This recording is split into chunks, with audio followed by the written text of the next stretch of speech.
Some investors absolutely love seeing moats around those stocks they're looking to drop some cash on. Hold on to your seatbelts, folks. This is going to be a good one. What exactly is an economic moat, and why do investors love them so much? In a nutshell, a moat is simply a sustainable competitive advantage that allows a company to protect their long-term profits as well as their market share. This, of course, translates into a pretty safe investing opportunity for us. Warren Buffett is one of the first people to use the term moat in reference to protecting his investments as if they were castles with a good old hole dug around them filled up with water and alligators. Unfortunately, we don't get a moat score when we take a look at a company, so we have to dig a little into those fundamentals to find the companies that satisfy our desire for that safety. In general, a company with a good moat should have the following characteristics. They need to show that they can maintain and grow their profits over time. They need a good market cap. Their return on equity should be decent, and ideally they should have lower levels of debt. Obviously, some of the big blue chip companies, like our railroads and the big six banks, have very wide moats, even though they do not have the lower debt requirement. In this video, we are going to look at the narrow moats, and we will get into how we qualified today's stocks in just a moment. Join the conversation. Let us know in the comments if you have a favorite moat stock. Your participation is, of course, well appreciated. Don't forget to like and subscribe to stay up to date for future content, and a huge thank you for that click. When it comes to qualifying these stocks that I did select for today's list, I used more qualifiers than I usually do. First, I was only looking at stocks on the TSX with market caps of at least $1 billion. They also needed to have a return on equity above 10, a 3-year annual growth rate above 8%, and I also wanted a dividend yield of at least 2% for today's list. In addition to all of that, I was looking for a debt-to-equity ratio below 100%. We did get a nice little list to work with, and not surprising, many of these stocks we have seen before on other lists, as these are, well, they're good stocks. Anyway, without any further ado, let's do this. Kicking off this list, we have Canadian Natural Resources with a ticker of CNQ. They are based out of Calgary, and they are a major crude oil and natural gas production entity primarily operating in the Western Canadian Sedimentary Basin. Their current price comes in at $86.50, and they've got a nice looking market cap of $95.05 billion.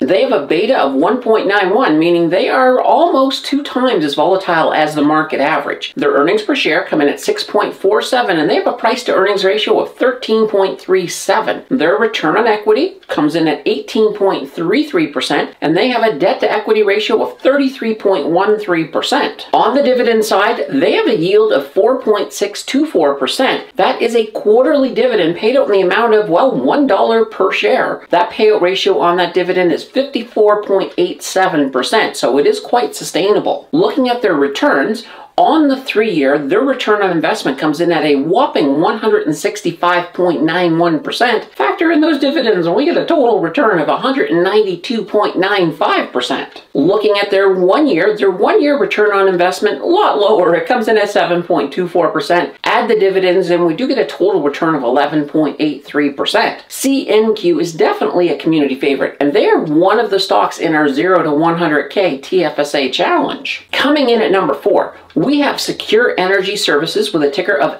SES. They are also based out of Calgary, and they are a diversified energy services company providing solutions to the oil and gas industry, including, well, midstream services like processing, recovery, and disposal, as well as environmental and fluid management services. Their current price comes in at $10.57, and they have a market cap of $3.06 billion.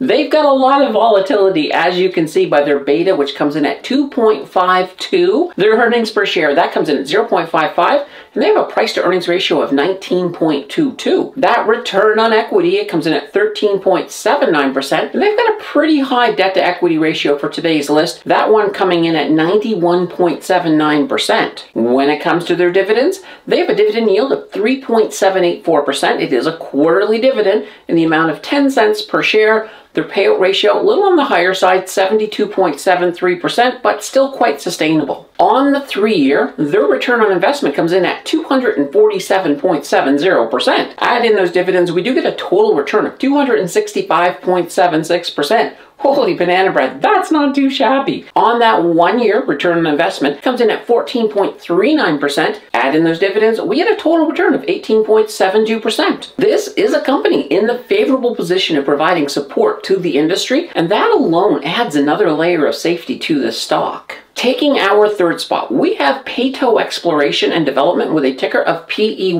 They are also based out of Calgary, and they are primarily engaged in the exploration, development, and production of, well, natural gas and oil in Western Canada. Their current price comes in at $13.22, and they've got a market cap of $2.55 billion. Their beta, still on the volatile side at 1.70. Earnings per share, they have 1.80. The price to earnings ratio, that comes in at 7.34.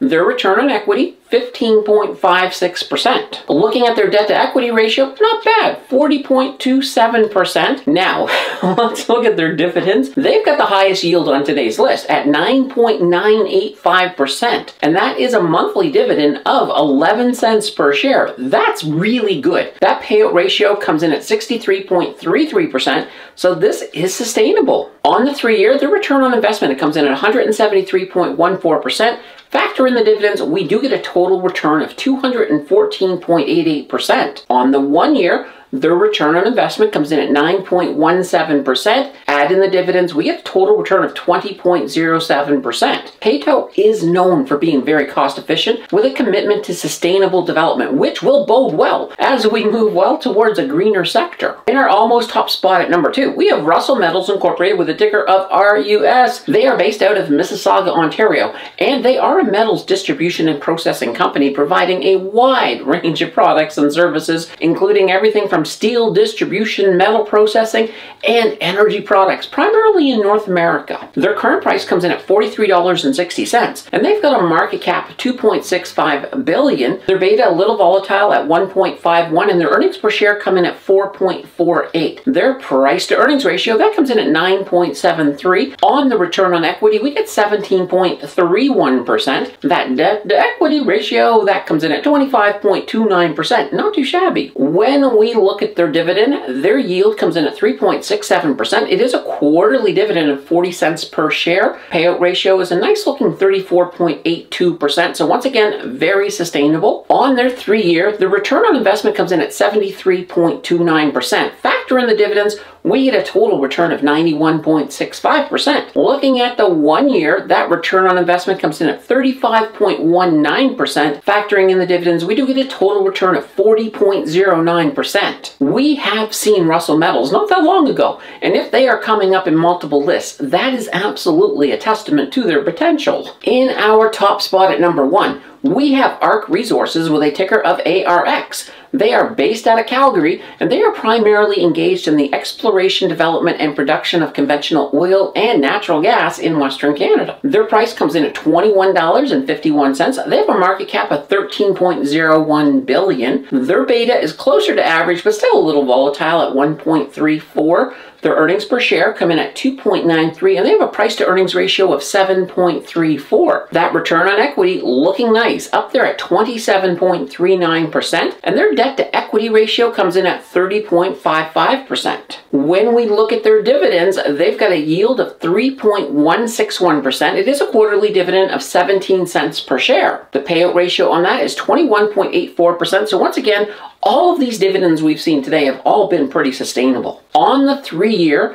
their return on investment comes in at 209.05%. Add in the dividends, we get a total return of 229.68%. Not too shabby. On the 1 year, their return on investment comes in at 41.51%. Factoring in the dividends, we get a total return of 45.86%. And that was good enough to top the list today. This is a company that has done well and should continue to do well. In fact, I actually did a deep dive on them back in November, and that is worth checking out for sure. These are some pretty good narrow moat stocks that I will be excited to see how they do over the rest of the year. This video was chosen by the channel members, and in fact, they wanted US stocks too, so look for the US version coming very soon. It may already be up if you are watching this one a week or so after it was published. As usual, if you are interested in any of these stocks we looked at today, Don't forget to put in a whole heaping helping of due diligence before you place any of your hard-earned money on the table. Keep the learning going. Watch my video on Uranium Royalty Corp linked over on the left, or test YouTube's recommendation skills by checking out the video on the right. Your choice will decide the winner, and I will see you in the next video.